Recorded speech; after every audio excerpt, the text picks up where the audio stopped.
Coming up on the Daily O, an OU student's grade gaining national attention. We'll show you why. And a group of Oklahoma National Guardsmen are being deployed to the Capitol. We've got the details.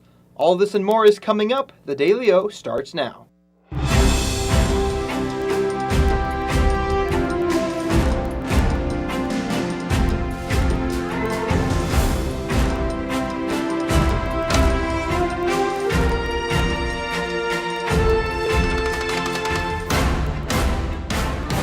Good evening and welcome to the Wednesday edition of the Daily O. I'm Shay Faulkner. And I'm William Manziel. We're glad you're with us. Today is National Early Signing Day for Cowboy football. And with the new hire of Eric Morris, there's a lot happening for this new staff. Let's go to Alyssa Brandon to break down these future Stillwater stars. Alyssa? Yeah, thanks guys. Well, it's kind of a mixed bag for this 2026 class with Eric Morris obviously coming in. First, though, OSU gets a large group of guys who were previously committed to North Texas. They're highlighted by three-star O-lineman Orion Mosley, who actually had an offer from Penn State. OSU now also getting some commitment flips from other schools, led by Cole Seaton from Baylor and Eli Holbrook from Wake Forest. On top of this, OSU gets two JUCO transfers in Johnny Wire and Taurine Davis. Then guys who are loyal and true to their core. Braden Presley, yes, that is Brennan Presley's brother, stays committed to the Cowboys. And then Edge Landon Bland honors his commitment that he had from March. Also, do we have Morris's next quarterback prodigy? We shall see with three-star Brody Veers from Arizona, who is also already committed to UNT. Then finally, the biggest name of all of them here, Batman returns as Jinx running back Katie Batman Jones recommits to OSU, flipping from Kansas to try and kind of continue that legacy of star running backs in Stillwater. So that's where we sit for now, but names will continue to roll in all offseason long. But back to you guys. The University of Oklahoma has gained national attention for a student's grade. The controversy began when a student said she was given a 0 on a psychology essay after citing the Bible to support her views about gender roles. The student, identified as Samantha Folnicki, argued in her paper that traditional gender roles reflect her beliefs based on scripture. The graduate instructor reportedly marked the essay down, saying it lacked empirical evidence and labeled parts of it offensive.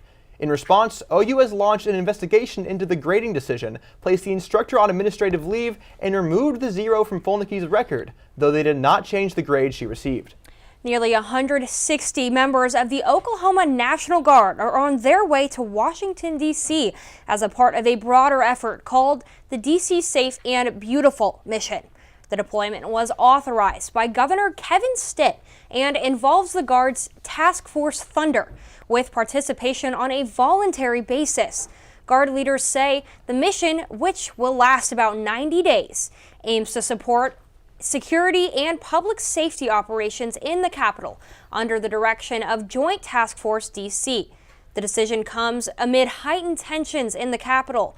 Just 1 week ago, 2 National Guard members were shot near the White House, prompting questions about troop safety and the role of state guards in domestic operations. A new bill filed in the Oklahoma legislature would forbid state agencies from using the term West Bank, replacing it with the biblical designation Judea and Samaria.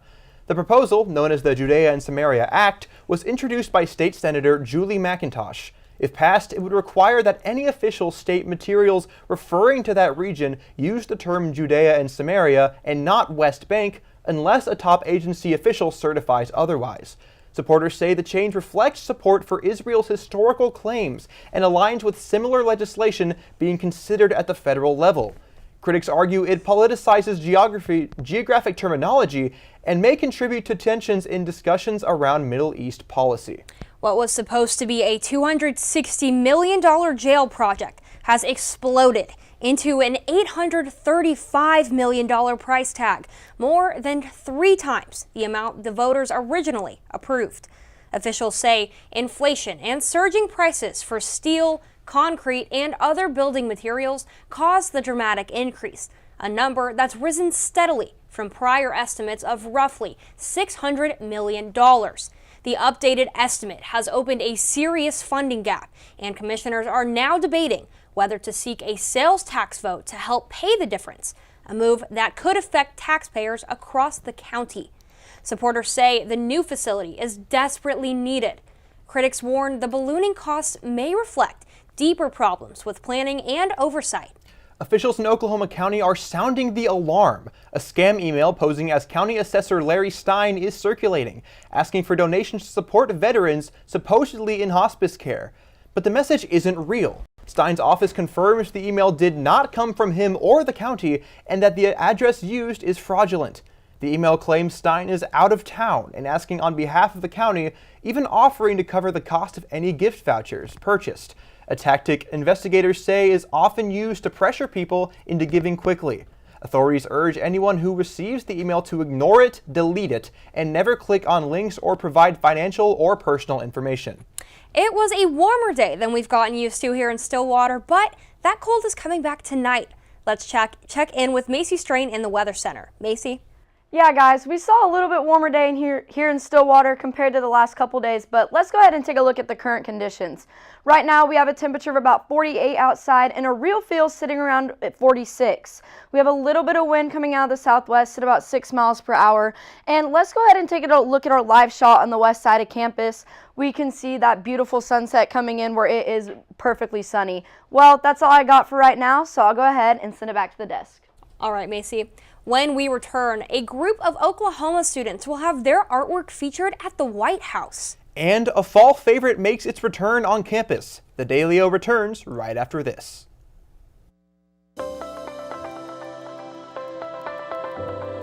Hi, welcome to Sugar Llamas.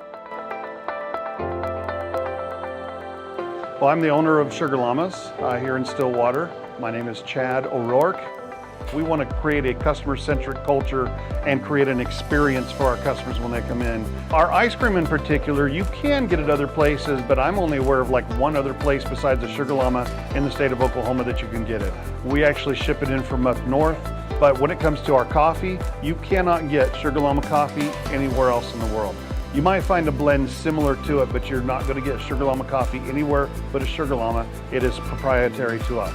We really actually want to get more involved within our community. It's not just about making money, but it's about serving our community and becoming a part of the community here.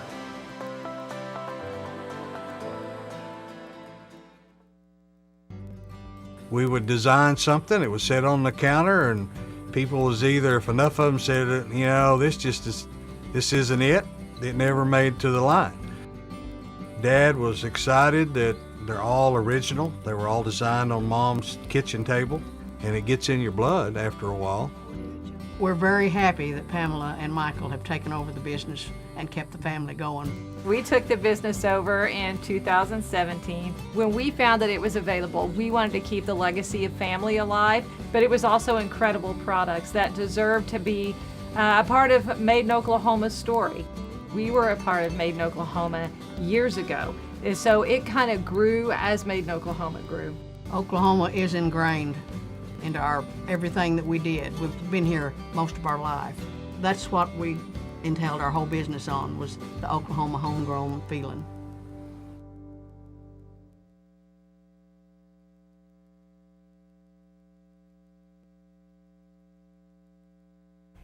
Students from Bryan Elementary School in Moore, Oklahoma are seeing their art go national this holiday season when some handmade ornaments will hang on the Oklahoma State tree on the White House lawn. The 24 selected students spent part of their summer break carefully crafting ornaments that reflect the beauty and spirit of our state. Designs include the state flag, the redbud tree, the Catoosa blue whale, the scissor-tailed flycatcher, landmarks from Oklahoma City, and other local favorites. This opportunity came after the school was previously invited to contribute ornaments to the governor's tree at the state capitol, a project that then led to a recommendation for the national display. The ornaments will be hung on and remain on view on the White House grounds, giving these young artists a chance to share their love for Oklahoma with visitors from across the country. OSU Landscape Services delivered a pre-finals week gift to OSU students. Students and staff gathered on Library Lawn for the school's second annual Giant Leaf Pile Jump. This year's pile, built by the Landscaping Services team, doubled in size from last time. Roughly 60 to 80 cubic yards of fallen campus leaves collected from across Stillwater. As the semester winds down, hundreds of Cowboys, students, faculty, and even some locals lined up to dive, toss, and play in the leaves, injecting a little childhood joy and much-needed levity into a busy week. For many, the moment was more than fun. It was a chance to decompress, connect, and remind themselves that even in finals crunch time, community and simple pleasures matter. The weather seems to be warming back up after that cold spell, so let's check in with Macy Strain in the Weather Center. Macy? Yeah, guys, let's go ahead and take a look at our radar. So moving into tonight, we're going to see some snow drop into the Panhandle. Shout out my home, Beaver County. And then we're going to see that kind of move into the northwest part of the state. Moving into tomorrow, we're going to see some rain come into the southern part of the state and then move across and move out on the eastern side. And then moving into Friday, we really aren't going to see much of anything on Friday, just some cloud coverage moving across the state, but we're not going to be seeing any rain or snow. Some things I think you guys need to be looking out for. We're going to see some overnight lows drop into the 20s. You might be seeing some frost in those early morning hours, but we're going to seeing more sunshine in the afternoon, leading into some warmer temperatures. Those highs may be moving up back into the 50s or the 60s going into next week, but more on that later. So I'll go ahead and send it back to the desk. All right, Macy. When we return, a new policy places a pause on immigration applications for 19 countries. We'll show you what else you need to know. And an immigration operation is underway in multiple cities across the country. The Daily O returns right after this. Ace in the Bowl salsa started many years ago. I was trying to find a recipe to take to a family gathering, and so I started messing around with different recipes, and I took a little bit from here and a little bit from there, and I came up with a salsa that is truly unique. Ace in the Bowl salsa is an olive oil based salsa with tomatoes, green chilies, green onions, and black olives.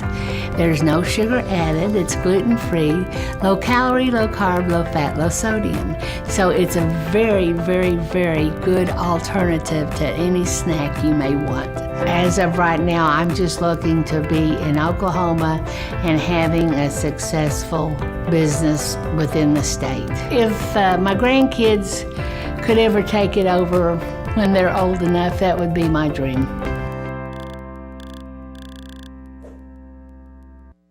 Deep Fork Foods started in 2014. We started off with our nut products, and now we produce everything from jarred products to cookie mixes and pancake mixes and dried products for people, as well as our spice blends. Now we produce over 168 different products for ourselves and about 20 to 30 other companies in Oklahoma. I'm Cindy Stewart. I'm one of the owners of Deep Fork Foods. We've gone from just making our own stuff and doing just small things to being able to co-pack and work with other companies and individuals within Oklahoma and across the United States as well. I'm just really thankful for the journey that we've had so far and really look forward to the future where we're taking Deep Fork Foods and being able to provide more value for Oklahoma and its economy, as well as all the people within the state. I love the opportunities that being in a food business provides. I absolutely love sharing food and good stories with people, so this just gives us another connection. And I can't wait to see where this path takes us with it.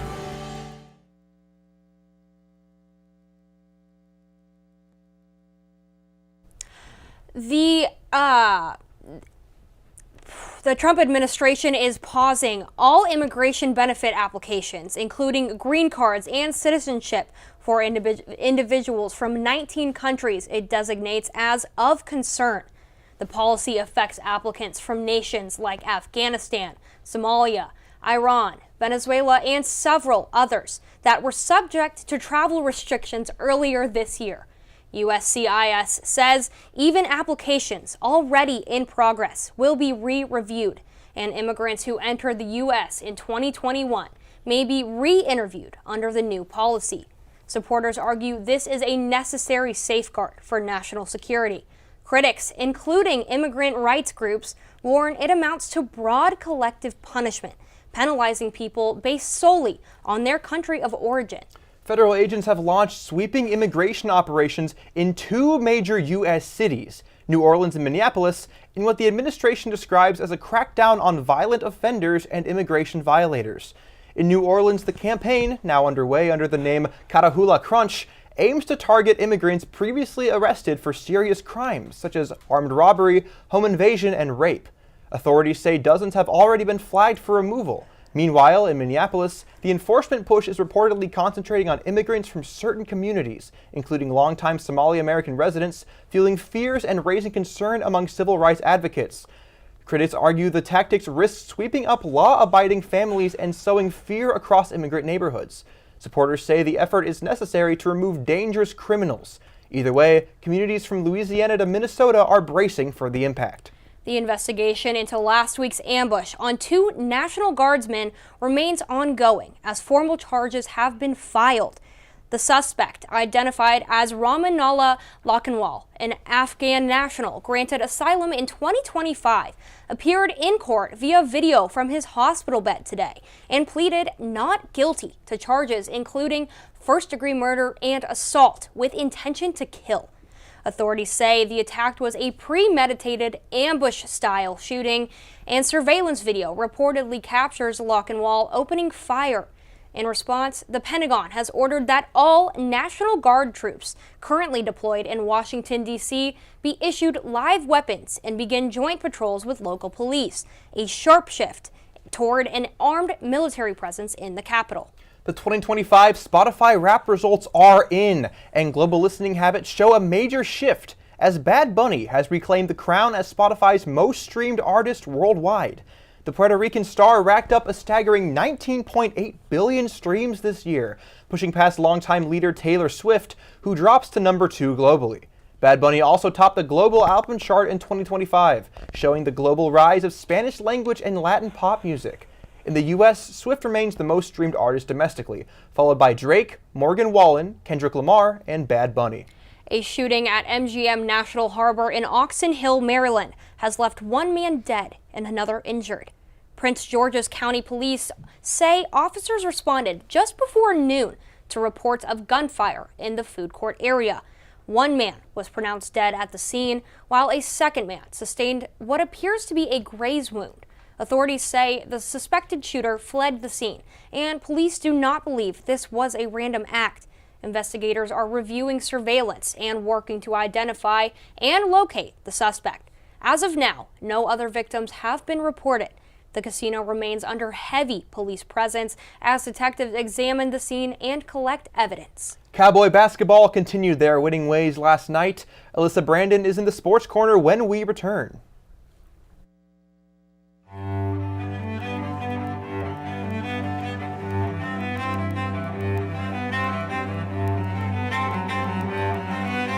My name's Dennis Abernathy. Lived here since 1968, and I consider myself one of Stillwater's oldest original family jewelers. Here at Dennis the Jeweler, we're more about personal service. My father always told me that anybody can sell the jewelry, and what we're doing is completely different, learning to do the repair work.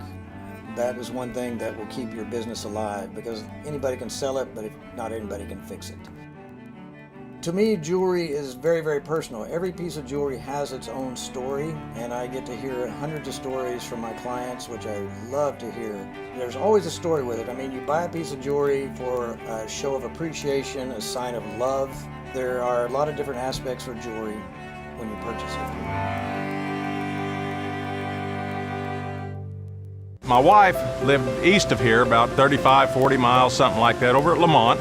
I was dating her from over at Alba when we were going to college. I knew about the well then. It was a great well. It was great water. I'd stop there, stick my head under it, wake up, drive on home, that kind of thing. And people talked about bottling this water. And so that's why I started thinking about doing that. And so in 2003, the property come up for sale. And so we started working on that, had the opportunity to buy it. The hopes are when folks drink our water is that they'll drink it for a few days and find out the difference. They'll start feeling better because there's been no chemical in our water. There's a list of good things that we have. We don't have any bad things in it. This company means a lot to me because I guess we started it from scratch. And to be able to have it where it's at today, I don't see this as the end at all. I see the future of Divine Water as being worldwide, which will bring outside dollars into the state. It means a lot to me because I started it, I guess, and our family started it.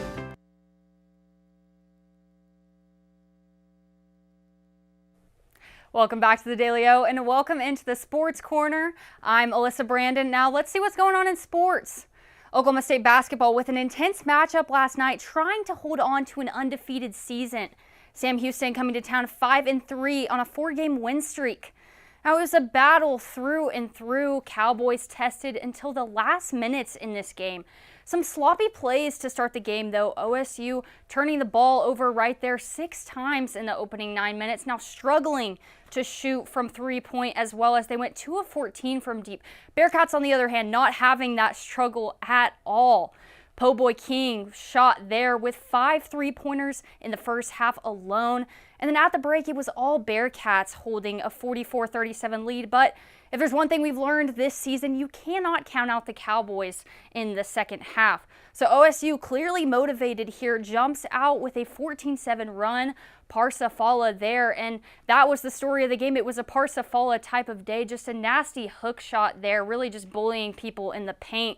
Finishing with a Cowboy high 24 points. Then his friend Anthony Roy, he knocks down those shots. He hits back-to-back threes, gets that one there, lifts his little shirt up real quick, no problem. Then a sneaky reverse layup there for the lead with 10 minutes to go, Sam Houston still rallying though. Kanye Clary coming in, drawing the foul.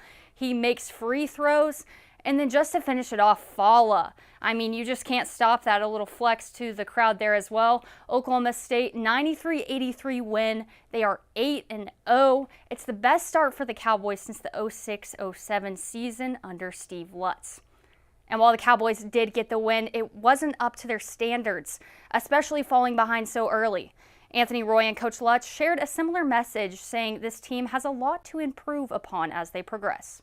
Yeah, I don't think we're playing our best right now, but we learning how to play together more, and that's what non-conference games are all about. We love the atmosphere here, appreciate all the people coming out, but better basketball is on the way to be played.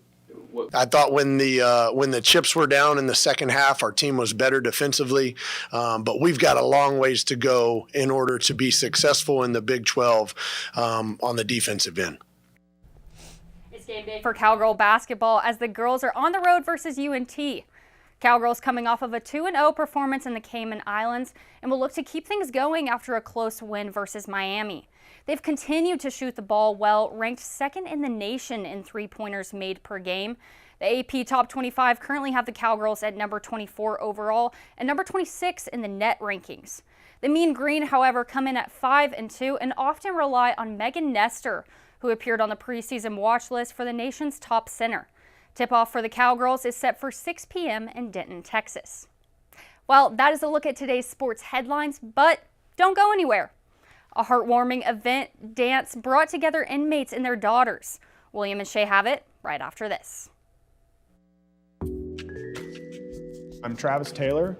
I'm the general manager for the Hotel Indigo Tulsa Downtown. I have a real good understanding of the food scene in Tulsa, and I've loved to see the way it's evolved over the years, and I'm glad to be part of it. My name's Kevin Kyle. I'm the executive chef. I started here, the idea was to do something local. Everything that we try to do has Oklahoma products. Tulsa is a big oil boom when we were the oil capital in the early 1900s. How Route 66 put Tulsa on the map. And the menu around that was, well, what would an oil worker take out in their lunchbox? That's how Prospect kind of came from. We never get crazy busy, so we can do a lot of different things with food. And we can do things like wine dinners and have local dinners. We have a private dining room that people can come. I think being at the heart of the old Route 66 has kind of weighed into us getting a lot of different things brought in from different areas of the United States. When I taste something on our menu for the first time, the first thing I go is, that's Tulsa. My name's Kayla. I've been here since the beginning, so 4 years. Scratch is more focused on farm and mostly made in Oklahoma products, keeping it local. Sustainability is our biggest thing. That's one of the reasons why this place opened. I've been the chef here at Scratch for 2.5 years. Started here as a line cook. Our food and drinks are a bit separate entities almost inside the restaurant. So the food is now up to 85% of the products we bring in are raised or grown locally. It's all based off of things that I grew up eating in southern Oklahoma, the things my grandparents ate, Fresh food, clean food, organic food, sustainability, that's all of our thing. From front of house to back of house, we're able to maintain both with freshness. But made in Oklahoma means we get it straight from the farms that are 20, 30 minutes, another little county away. We get it straight from them.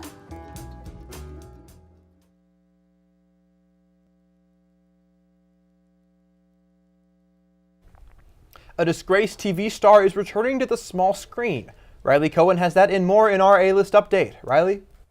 Thanks, William. Lori Loughlin is headed back to Hope Valley. The Full House alum is set to reprise her role of Abigail Stanton on the Hallmark Channel series When Calls the Heart. After serving time in prison in connection with the college admissions scandal, she spent 2 months in prison and was released in December 2020. In 2019, Hallmark fired Loughlin after she was charged with conspiracy to commit mail fraud in connection with the nationwide scandal. The actress and her then-husband, Massimo Giulianoli, pleaded guilty to paying $500,000 to get their daughters into the University of Southern California. Loughlin will play her character in 6 out of the 12 episodes of season 14.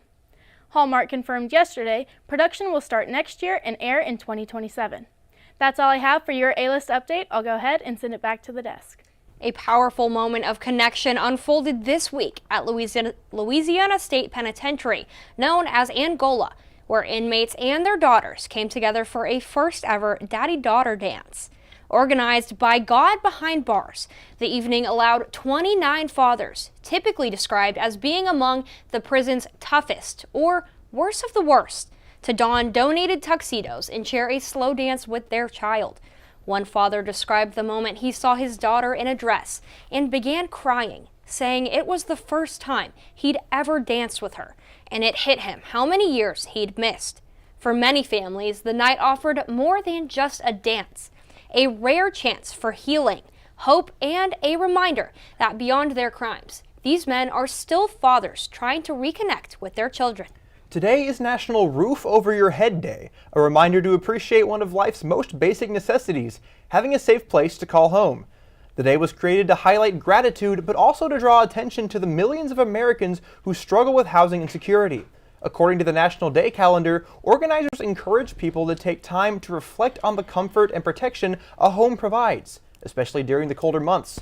Communities across the country often mark the day by supporting local shelters, donating blankets and household items, or volunteering with organizations that assist families experiencing homelessness. Whether it's offering to help a neighbor or simply acknowledging what we often take for granted, today serves as a call to compassion and a reminder that everyone deserves a roof over their head. Well, before we go, let's go back to the Weather Center, where Macy Strain has our 7-day forecast. Macy? Yeah, guys, taking a look at the 7-day, today we had a high of around 46 with a low around 47. And moving into tomorrow, we're going to see those temperatures drop just a little bit with a high at about 33 and a low at around 23. But moving into Friday and Saturday, we're going to see those highs in the low 50s and those lows in the high 20s. Looking into Sunday, we're going to see that high at around 42 and that low at about 21. And then moving into next week, we're going to see Monday and Tuesday warm up quite a bit. Highs anywhere in the 50s to low 60s and those lows in the low 30s. Well, that's all I got, so I'll go ahead and send it back to Shay and Will. All right, Macy. That's a look at today's headlines. Thank you for joining us. Make sure to check out the Daily O tomorrow and the rest of the week for the latest happening here in Stillwater and across the state. For the Daily O, I'm William Manzel. And I'm Shay Faulkner. Have a great night, everyone. My wife lived east of here, about 35, 40 miles, something like that, over at Lamont. I was dating her from over at Alva when we were going to college. I knew about the well then. It was a great well. It was great water. I'd stop there, stick my head under it, wake up, drive on home, that kind of thing. And people talked about bottling this water. And so that's why I started thinking about doing that. And so in 2003, the property come up for sale. And so we started working on that, had the opportunity to buy it. The hopes are when folks drink our water is that they'll drink it for a few days and find out the difference. They'll start feeling better because there's been no chemical in our water. There's a list of good things that we have. We don't have any bad things in it. This company means a lot to me because I guess we started it from scratch. And to be able to To have it where it's at today, I don't see this as the end at all. I see the future of Divine Water as being worldwide, which will bring outside dollars into the state. It means a lot to me because I started it, I guess, and our family started it.